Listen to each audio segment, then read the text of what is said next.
My name is Sarah, and I'm about to tell you how my life turned into a series of trials that I never expected. I'm in my early 30s now, and when I look back, it feels like I've lived several lifetimes in just a few years. Everything seemed fine when Daniel, my husband, and I were living in Austin, Texas. We had a cozy little home and our 3-year-old son, Jack, who brought so much joy into our lives. Daniel was a financial analyst, and his job often required him to travel.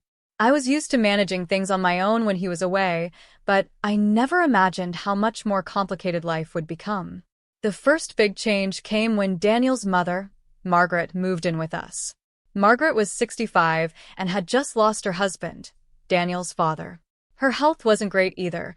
She had arthritis and struggled to live alone. When we offered to have her move in with us, it seemed like the right thing to do. I knew it would be a bit challenging, but I thought we could handle it. At first, things seemed to work out. Margaret was somewhat helpful, and we tried to make her feel at home. But it wasn't long before the situation started to deteriorate. Margaret's behavior changed drastically. What began as small annoyances soon became unbearable. She started leaving dirty dishes in the sink, claiming she'd clean them up later. But later never came. I'd remind her, and she'd apologize, but it was always the same cycle. The mess piled up, and I was left to deal with it. Margaret also began to play mind games. She'd offer to run errands or help with tasks and then conveniently forget or decide she didn't feel like it. It was frustrating, especially when Daniel was out of town. I felt like I was constantly cleaning up after her and trying to manage the household without any help. Every time Daniel was away, Margaret seemed to get worse. It was almost as if she was deliberately making things harder for me. One evening, everything came to a head. A storm was brewing, and the sky was darkening with heavy clouds. I was busy getting Jack ready for bed when Margaret came into the kitchen, where I was trying to tidy up. She started making complaints about the way I'd arranged things, and I tried to keep calm, telling her that I was just finishing up. But Margaret was insistent and rude, and I could feel my patience wearing thin. As the storm raged outside, I tried to ignore Margaret's complaints. But then, things took a turn. Margaret, in a fit of frustration, locked the door and refused to let us back inside. Jack and I were left outside, drenched by the rain. I knocked on the door, pleading with her to let us in, but she just ignored us. It was terrifying, standing there with my little boy, knowing that we had no place to go. Eventually, a neighbor saw us and offered to help. We went to a nearby park, seeking shelter until the storm subsided. I was frantic, holding Jack close, trying to stay calm. When the rain finally let up, the police arrived, having been called by the concerned neighbor. They took us to the local station, where I met with Uncle John, Daniel's uncle.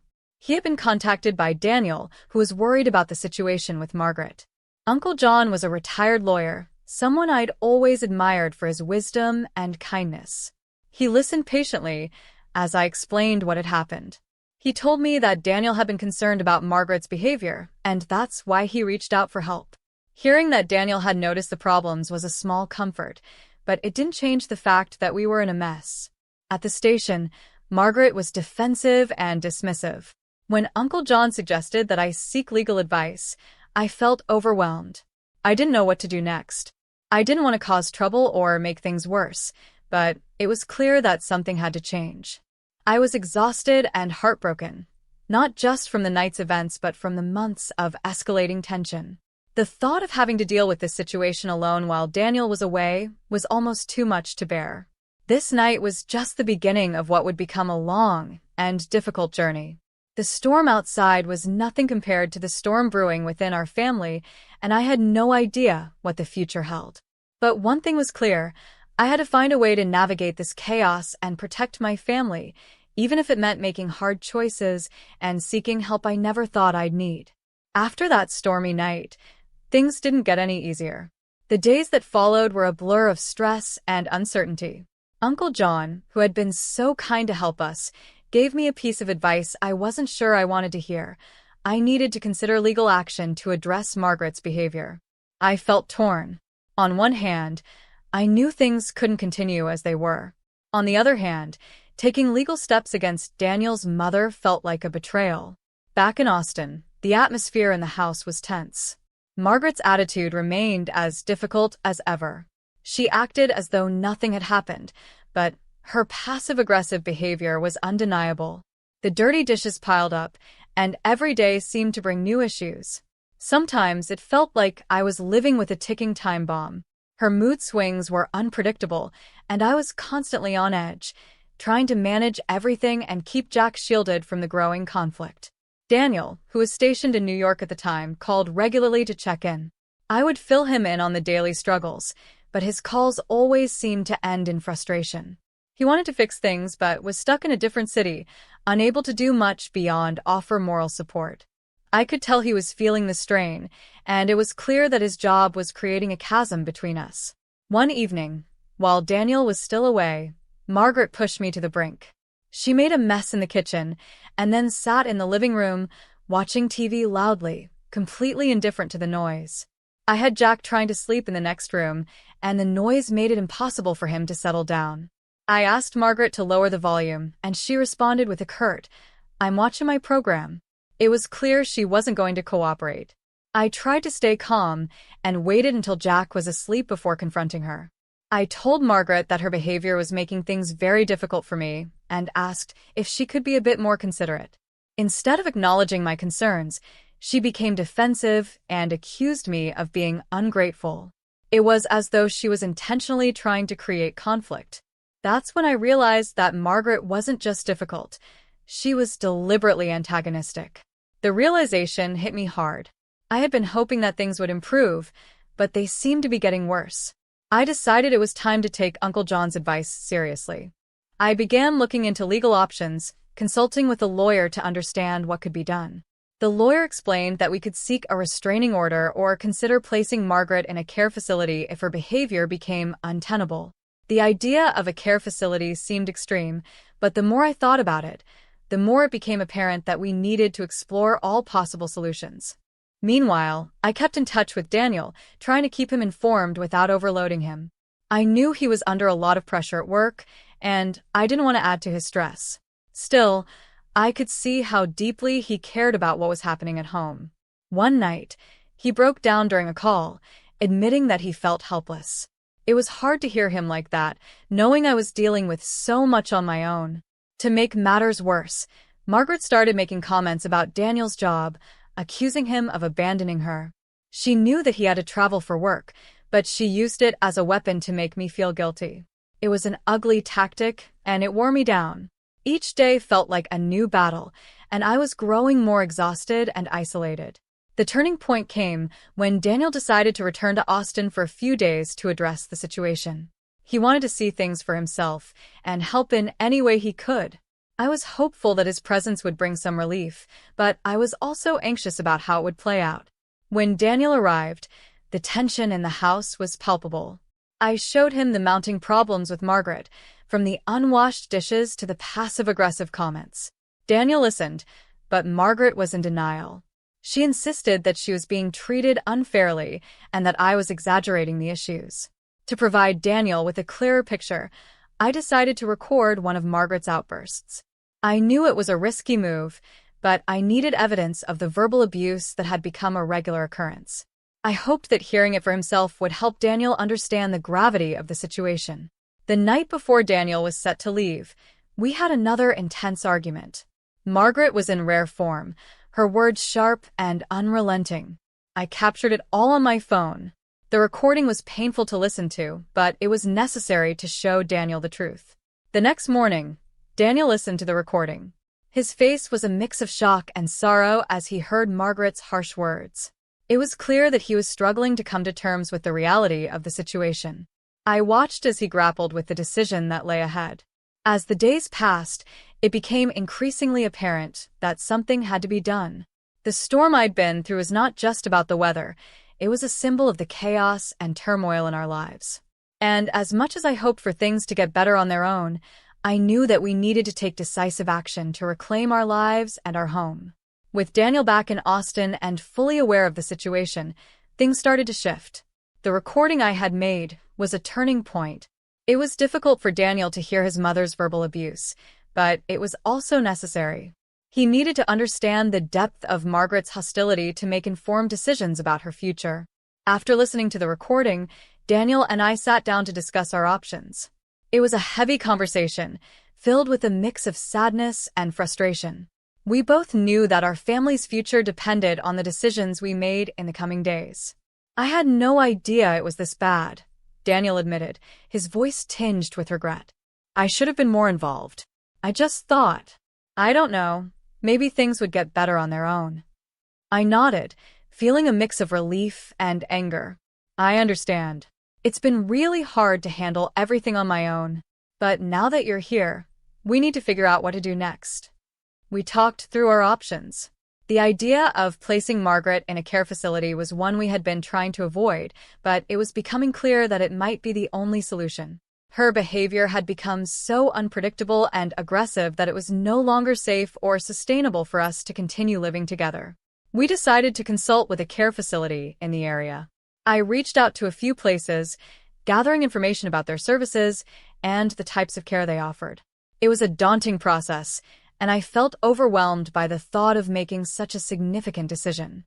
Each facility visit felt like another step toward an uncertain future, but we had to keep moving forward. During this time, Margaret continued her defiant behavior.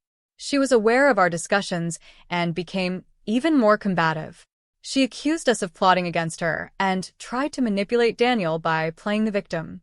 It was emotionally draining to deal with her constant accusations and threats. One evening, Margaret cornered me in the kitchen. Her eyes were cold and calculating. "You think you can just get rid of me, don't you?" she said sharply. "You and Daniel are trying to push me out of my own son's home." I took a deep breath, trying to keep my composure. "Margaret, we're trying to find a solution that works for everyone. Your behavior has made it impossible for us to continue living together. We've looked into care facilities because it's become clear that we need help managing this situation." Her face twisted in anger. "You think you're so much better than me, don't you? I'm not some old woman you can just toss aside. I'm your family, too." I walked away, my heart pounding. It was painful to see her like this, but I knew that confronting her only escalated the situation. I needed to focus on what was best for Jack and for our family as a whole. As the days passed, Daniel and I continued to explore care facility options. We finally found one that seemed like a good fit, comfortable, with a staff that appeared compassionate and understanding. It wasn't a perfect solution, but it was the best option we had. We scheduled a visit to discuss Margaret's potential placement and to ensure the facility could meet her needs. Meanwhile, Daniel had to return to New York for work. It was a bittersweet departure. I felt a sense of relief that he would be back in his routine, but also a pang of anxiety about handling Margaret alone during his absence. We had set a date for Margaret's move to the care facility, and I was dreading the confrontation. The day of Margaret's move was one of the most challenging moments in the entire ordeal. She fought us every step of the way. Her resistance was intense, and it was clear she felt betrayed. Her anger was palpable as we packed her belongings and prepared for her departure. "I can't believe you're doing this to me," Margaret shouted as we loaded her things into the car. "You're tearing apart this family. How could you be so cruel?" I struggled to stay calm. "Margaret, this is not about cruelty. It's about finding a solution that ensures everyone's well-being. We can't continue living like this. You need professional help, and this facility will provide that." Daniel tried to reason with her, but Margaret was inconsolable. The emotional toll was immense. I felt a heavy weight on my shoulders as we drove to the facility, knowing that we were making a difficult decision that would affect all of us. When we arrived, the facility staff were kind and supportive. They took Margaret's belongings and assured us that she would be well cared for. As we left, I could see the sadness in Daniel's eyes. We both knew that this was a necessary step, but it didn't make it any easier. Back at home, the silence was almost overwhelming. The house felt emptier, and the sense of relief was mixed with a deep sadness. I knew that we had done the right thing, but it was hard to shake the feeling of guilt and loss. As I looked around our home, I realized that we had reached a turning point. The storm had passed, but the aftermath was still unfolding. We had taken a crucial step in addressing the issues with Margaret, but the road ahead was uncertain. With Daniel back in New York and Margaret settled in the care facility, I was left to navigate this new chapter of our lives, hopeful that we could finally begin to heal and rebuild. The day we finally left Austin for Italy felt surreal. The house was eerily quiet without Margaret's constant presence, and even though the transition was bittersweet, I felt a profound sense of relief. Daniel and I had worked hard to get everything in order before our move, but as we packed the last of our belongings and prepared to say goodbye, I was filled with a mix of excitement and apprehension. Jack, who was only 3 but perceptive enough to sense the change, clung to me a bit more than usual. I reassured him with hugs and gentle words, trying to make this big change feel like a new adventure rather than a daunting shift.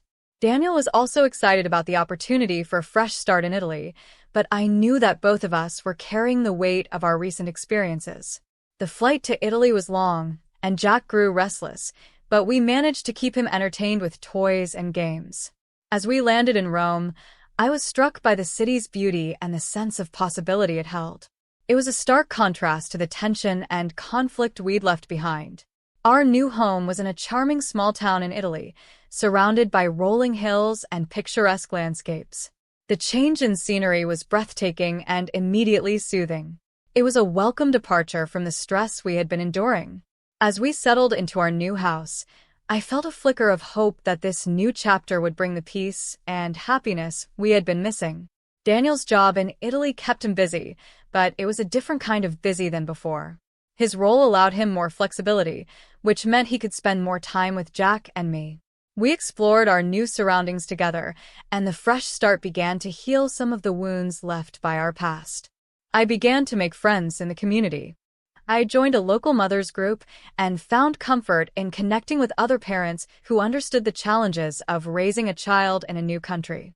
Their support and friendship helped me adjust to life in Italy, and the positive interactions were a welcome change from the negativity we had experienced before. Despite the distance, I kept in touch with Sarah's Uncle John. He was a rock during the turbulent times in Austin, and I valued his continued support. He frequently checked in, offering encouragement and advice as we navigated our new life. As time went on, I noticed that Jack was flourishing in this new environment.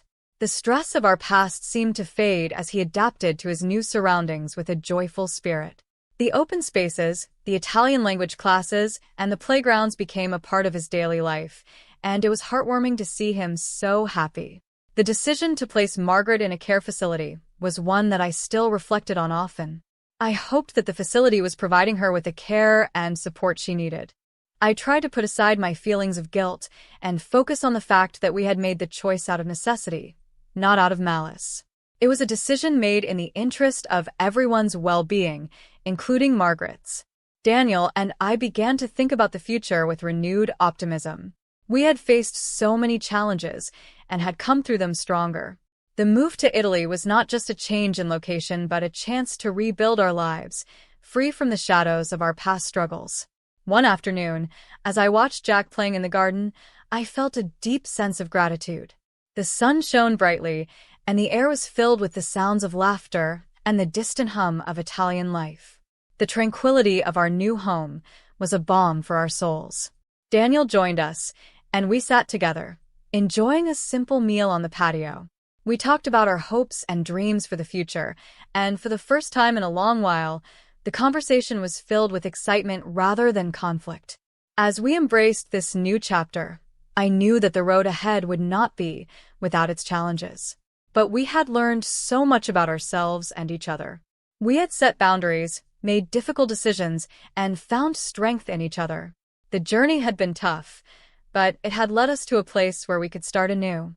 In the end, moving to Italy was more than just a change of scenery. It was a chance for a fresh start and a new beginning. The echoes of our past struggles were fading, replaced by the promise of a brighter future. With hope in our hearts and a renewed sense of purpose, we were ready to embrace whatever lay ahead, knowing that we had the strength and resilience to face it together.